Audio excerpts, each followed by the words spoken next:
Welcome back to another episode of Rock Boys Football, the unsung heroes for the Oregon Ducks midway through the 2024 season. These are, at least in my opinion, some of my favorite episodes to do where y'all know we talk a lot of Oregon Ducks football, specifically in 2024 with how good this team is. A lot of our conversations, a lot of the national media conversations are going to be around players like Dillon Gabriel and Tez Johnson, Evan Stewart, Derek Harmon, all really good football players for Oregon. We've talked a lot about them over the last couple of weeks. Want to talk about four players that the more I go back and watch Oregon football, the more these guys stand out as kind of those unsung difference makers for this Oregon team. And let's be frank about it. When you are the number one team in the country, yeah, you're going to have your stars, but you're also going to have a lot of really good football players around those stars. That's kind of what Oregon has in 2024. Fired up to get into this one. Before we do, and as always, most importantly, to the Oregon fans, I'm sure many of y'all have a couple of names that deserve some recognition. Let it fly in the comment section. We're not going to get through every single name that deserves recognition. Maybe we can do some more of these episodes as the season goes on. So let it fly in the comment section. If y'all do enjoy the content, consider subscribing to the channel. The amount of support the Oregon fans have shown the boys over the last couple weeks, it's been amazing. We appreciate you guys. And without further ado, let's get into it. And let's start with offensive lineman Nishad Strother. You talk about what I think might be the biggest storyline for Oregon early in the 2024 year was this offensive line was struggling in a massive way. And it was, we always said, it had nothing to do with the talent on this offensive line. It had everything to do with, you could tell the chemistry with the offensive line throughout the first two games. Just, it really wasn't there. Like, they're not picking up blitzes, they're not dealing with stunts all that well. Nishad Strother's not the best offensive lineman on this Oregon team. In fact, if you were to rank the offensive lineman, he might come in dead last out of the starting five, which is not a knock on Nishad Strother when you're talking about legitimate NFL tackles and really good players on this offensive line. Ever since Nishad has been injected into this Oregon offense, moving Poncho back to that center position, this Oregon offensive line has been absolutely money. And so you talk about unsung heroes, guys that have really allowed Oregon to elevate their football play on the field. Nishad Strother has to be one of your starting points. You take a look at the numbers. Like, this kid's been, I shouldn't say he's a kid, he's a 6-year senior. He's been really good. He's only allowed 4 pressures, struggled a little bit in that Ohio State game, but outside of that football game, when you were dealing with some really good defensive linemen, Nishad has been really, really good. And I think what stands out to me the most was this was, at least in my opinion, the perfect remedy for what this Oregon offensive line needed, where you have a young center in Poncho. You're struggling with some of the basic assignments early in the season. Go inject a 6-year senior, guy that's played over 2,500 career snaps for Oregon. I give him the shot a ton of credit for not transferring out of this program. There's a lot of reasons the shot could have transferred out and played his last year. He wasn't projected to start for Oregon. He stays for a 6th year, obviously coming from East Carolina, and he's been awesome. I think he's kind of locked up that starting spot, but I think more importantly, the injection of the shot has kind of elevated this whole offensive line. So shout out in the shot. I think he's done a great job on the inside of the offensive line. Number two, and this is a guy that gets plenty of praise for the Oregon fans, but I want to give him some praise for some different reasons. Kenny Sadiq. And now you all know this might be my favorite player on this Oregon roster. Loved him ever since he was a high school recruit. Kenny Sadiq's caught 14 of his 16 targets for 169 yards. 148 of those yards have come after the catch. We all know how dangerous of an offensive weapon Kenny Sadiq is. The biggest storyline for this kid is he kind of came in as a 6'3", 220-pound, really freaky athlete, 10-7 in the 100-meter, like one of the more special athletes we've seen come out of high school, but certainly needed some development physically. If he wanted to be kind of an all-purpose tight end for this Oregon offense, he's done that and more. Like, he's up to 245 pounds. What Kenny Sadiq is doing, blocking not only in line as a run blocker, but also blocking on the perimeter, which is such an important aspect of this Oregon offense. You talk about some of the unsung things that Oregon needs to do. Hey, we throw a lot of stuff to the perimeter. We want to get our guys in space. For those kind of plays to work, you need the other pass catchers blocking down the field in a big time way. And Kenny Sadiq has been an absolute dog on the bone when it comes to blocking downfield. And so, yeah, Kenny Sadiq's been awesome as a pass catching tight end. Again, then targeted 16 times, has caught 14 of those passes, getting a little bit more opportunity as Terrence Ferguson's dealing with the injury. We all know what he can do as an offensive playmaker. That last step we needed to see him kind of put into his game was the physicality as a blocker.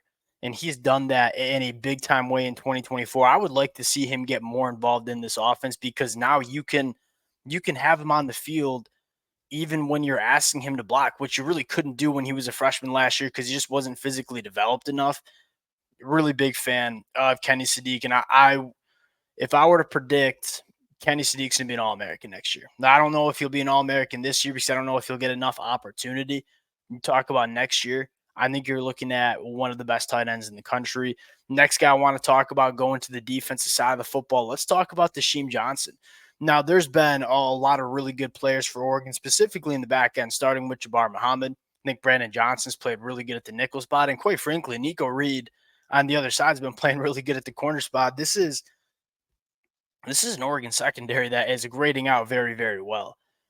Why I want to give some spotlight to Tashim Johnson is this was probably the biggest concern that we had for Oregon on defense heading into 2024, where the safety position was a little bit thin and it wasn't a ton of experience in that room.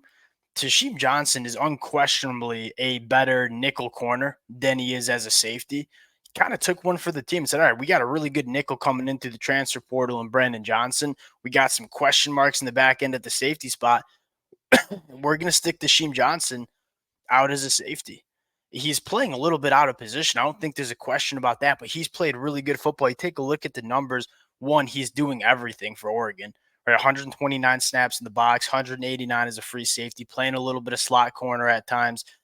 Extremely versatile piece that is playing really good football, having a lot of responsibility. Then you start looking at the numbers and saying he's faced 8 targets. He's only given up 3 receptions.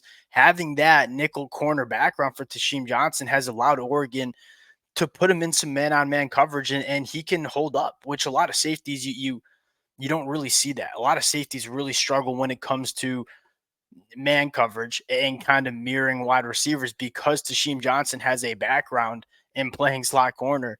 He's been very good at that. Again, three receptions on 8 targets, very, very good. Less than 50% completion percentage. But I think the thing that we always loved the most about Tashim Johnson has rang true this year as well. He's second on the team in tackles, and he's only missing 6.9% of them. It's really hard to find safeties that can tackle and be physical in the open field consistently. Tashim Johnson is one of those guys. Whenever you are top 5 on the team in tackles and also missing less than 10% of your tackles, especially as a defensive back, really, really impressive stat. Does all the small things right. And again, injecting an experienced defensive back who has all that versatility into a safety room that, we had some question marks about. It's been a massive storyline for Oregon. Last one I want to talk about, and another guy that we've talked about a lot, kind of probably my favorite Oregon player on the defensive side of the football, Tatum Tuioti. Mateo U's gotten a lot of national media recognition, and Mateo has clearly taken that jump. Not only, and I think where you want to start with Tatum and Mateo, take a look at who leads the team in run stops. It are the 2 second-year edge defenders, right? Tatum leads the team with 12 run stops. Mateo's second on the team with 9. Not only are these kids rushing the passer at a high level, but they're extremely physical, taking on blocks and stopping the run. And I think that's where you want to start with Tatum. Again, this defensive line's been freaky good. Yeah, Derek Carman not only leads the country as an interior defensive lineman, he leads the entire country, including edge rushers, with quarterback hurries. Derek Carman has been, who's he leading? Walter Nolan, who is the other Oregon target. Derek Carman has 26 quarterback hurries. The next closest interior defensive lineman in quarterback hurries is Walter Nolan with 20. So Derek Carman, there's a large gap between Derek Carman and the rest of the country in terms of interior defensive linemen getting after the passer. Derek Carman's been awesome. Jordan Birch has been awesome, but with the Jordan Birch injury, like Tatum and Mateo Yu have had to step up, and they've stepped up in massive ways. Tatum leads the team in snaps on the defensive line. And this is a guy that Dan Lanning and Tosh Lupoy want to keep on the football field. And it's not necessarily because he's making these really flashy football plays, because he's really not. I mean, 3 tackles for loss, 2 sacks, those are good numbers through 7 games of a football season. They're not all American numbers, but the dirty work that Tatum is doing, consistently setting the edge, taking on blocks, keeping that outside shoulder free, forcing everything inside. That's one of those things that it doesn't get talked enough about when you're talking about really good edge rushers. How good are you against the run? Are you doing your assignment? Tatum seems to be doing that. And again, because the coaching staff barely takes this kid off the field, you kind of know he's doing his job. Really been impressed with Tatum.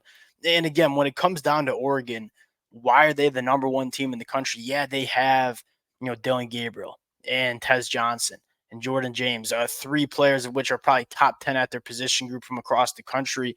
They also have a lot of these guys that don't, the college game day ain't going to talk about them. The broadcast ain't going to talk about them that much, but they've been really good football players for Oregon.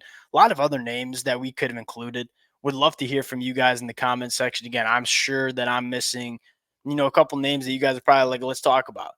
Let it fly in the comment section. We'll probably talk about some of those names next week. Appreciate the Oregon fans rocking with it. If y'all do enjoy the content, consider consider subscribing to the channel. Appreciate you guys. We'll talk to y'all later. Peace.